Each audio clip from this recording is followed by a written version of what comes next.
Have you seen Star Wars? After almost 15 years since the Star Wars prequel trilogy ended, the man behind those films, George Lucas himself, finally admits that the dialogue in those movies were a bit corny, as he puts it. There's a new book called The Star Wars Archives that focuses primarily on the creation of the prequel trilogy, and in this there's a lot of information from Lucas himself about his thoughts on the prequels, so let's take a look at what he had to say in the book about the dialogue in episodes 1, 2, and 3. It is presented very honestly, it isn't tongue-in-cheek at all, and it's played to the hilt, but it is consistent not only with the rest of the movie, but with the overall Star Wars style. Most people don't understand the style of Star Wars. They don't get that there's an underlying motif that is very much like a 1930s Western or Saturday matinee serial. It's in the more romantic period of making movies and adventure films, and this film is even more of a melodrama than the others.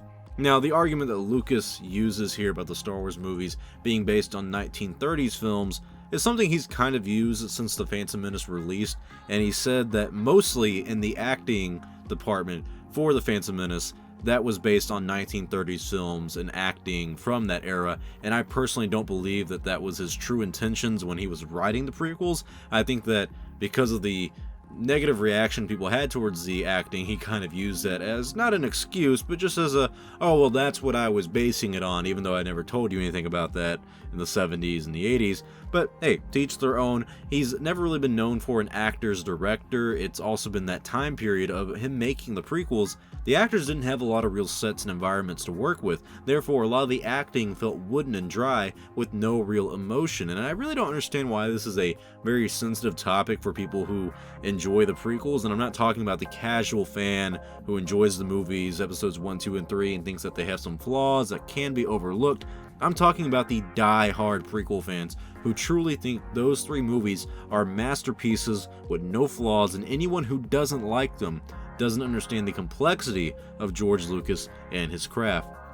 Lucas himself has admitted that he's not a great writer or a great director, and I tend to agree with the man because that's coming from his mouth himself. And when he wrote American Graffiti, he hired a husband and wife team to fix up the script, and specifically they focused on the dialogue. And he's especially not been known to be an actor's director, he's a visuals director. He wants to push the technology to the limit and spend most of his time in the editing room because he feels that he can truly dictate how the film plays out. So I've never really truly understood why fans don't agree with Lucas in the sense that he's not a great writer, and they think that, well, the prequels, the dialogue is something to be avoided. That's not a flaw of the films at all. It's a flaw, but it's an honest flaw. It's not a big deal. It doesn't destroy the movies. It's just, like he says, kind of corny at times. So I'll never truly understand why Lucas decided to write all 3 of those Star Wars films. When it comes to the original trilogy, he at least had 2 friends, Irvin Kershner and Richard Marquand, direct the other movies that he hired co-writers for as well,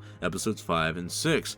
And I think after he made the prequel trilogy, Lucas kind of learned his mistake on writing and directing all 3 of them. He actually ended up hiring a writer for his version of episode 7, and that writer was Michael Arden, who was working on The Force Awakens, but before that, he was working on the George Lucas version of episode 7. And it's not like Lucas is an awful writer, he just needs help with dialogue, and that makes a lot of sense for a guy who is notoriously a shy and quiet person. And to be honest, maybe it's a good thing the dialogue in the prequels were pretty corny.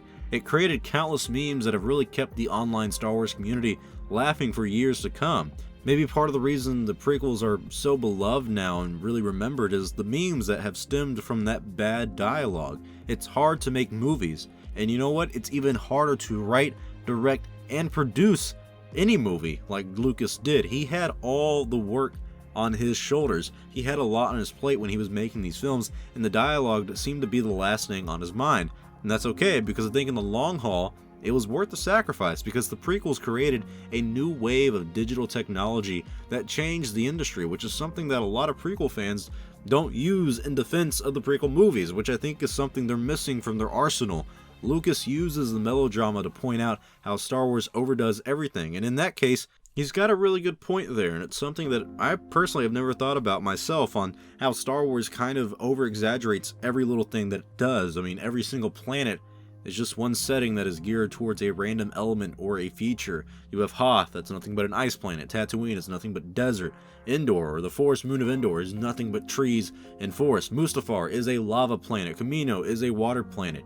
That's very melodramatic, and it's fitting to the Star Wars style that we have these characters and actors that kind of over-dramatize everything, including Anakin and Padme and their love story. At least Lucas is self-aware enough to look at himself and his movies and say, yeah, there are some things that aren't perfect. The prequels, though, did their jobs as movies, which was bring a new era of Star Wars for a new generation of fans like myself. Lucas is still the most successful director of all time, with $4 billion in the bank. I mean, who cares about corny dialogue when you're that rich? But tell me your thoughts below. What do you guys think about Lucas coming out and kind of admitting to the prequels having corny dialogue, and do you think that takes away from the quality of those films, or do you think that actually adds something unique to those three films? Because even since A New Hope, Star Wars has always had that kind of corny dialogue trait to it. Do you think that's for the good, or do you think that's for the worse? Tell me your thoughts below. I'm Star Wars Only. If you like this video, please like, comment, and subscribe, because it really does help out the channel. I will see you all next time, and may the Force be with you always.